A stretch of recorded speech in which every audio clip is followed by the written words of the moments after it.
Donc Emmanuel Macron a dit non, pas d'excuses. Il l'a dit dès que Benjamin Stora a rendu le rapport. Mais examinons quand même la question des excuses.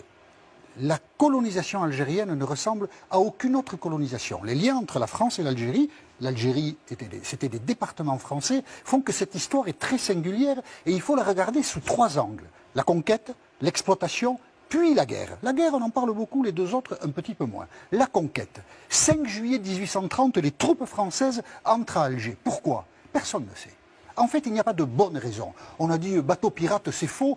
La marine anglaise a détruit les bateaux pirates algériens en 1827.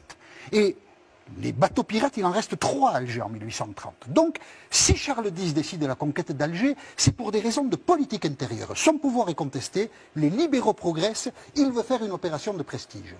Et Alger est conquis le 5 juillet, mais le 30 juillet, Charles X est foutu dehors. Et c'est Louis-Philippe qui lui succède. Et personne à Paris n'a idée de ce qu'il faut faire de l'Algérie.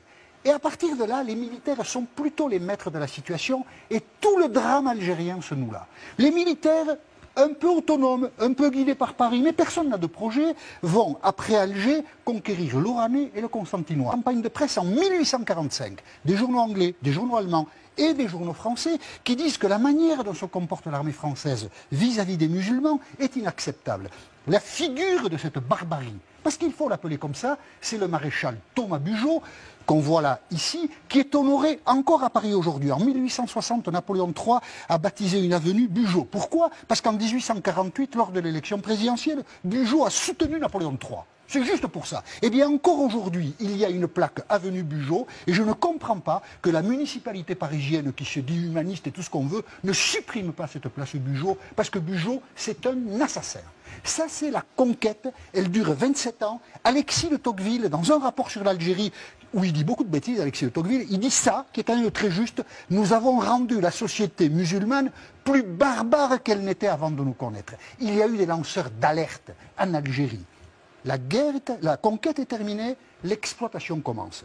La Troisième République vote des lois agraires qui exproprient pour des bouchées de pain les musulmans qui occupent la terre depuis des siècles. Mais les musulmans sont chassés. Ils connaîtront des années de famine, les musulmans, sur leur territoire. Et pourquoi? Personne n'est capable de l'expliquer. Mais se constituent des familles coloniales d'origine européenne, française, mais beaucoup d'Espagnols et d'Italiens. L'Algérie française, en fait, est composée d'étrangers. C'est assez cocasse.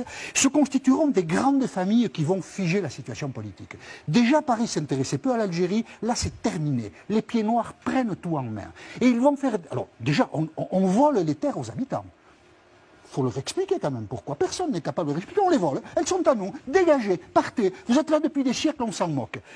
Ces familles pieds noirs vont organiser la déscolarisation pendant près d'un siècle de tous les jeunes Algériens. On va plonger un peuple dans l'ignorance. On a martyrisé tout un... Nous, Français, hein, nous avons martyrisé un peuple pendant un siècle. Ça, c'est terrible. Puis on pourrait dire beaucoup d'autres choses sur l'exploitation de l'Algérie. Vient la guerre.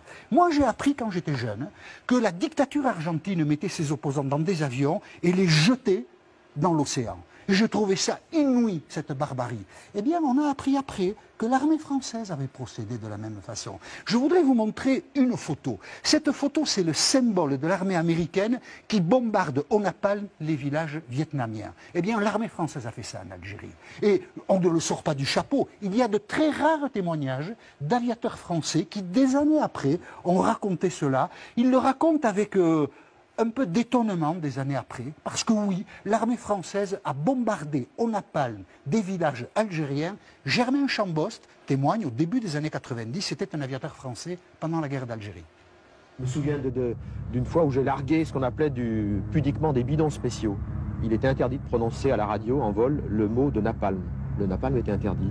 Alors on appelait ça pudiquement des bidons spéciaux. J'ai largué des bidons spéciaux et après avoir largué le bidon dans la vallée qu'on m'avait demandé de bombarder, un avion marqueur avait lancé un fumigène et on m'a dit tu largues tes bidons sur le fumigène. J'ai largué mes bidons sur le fumigène.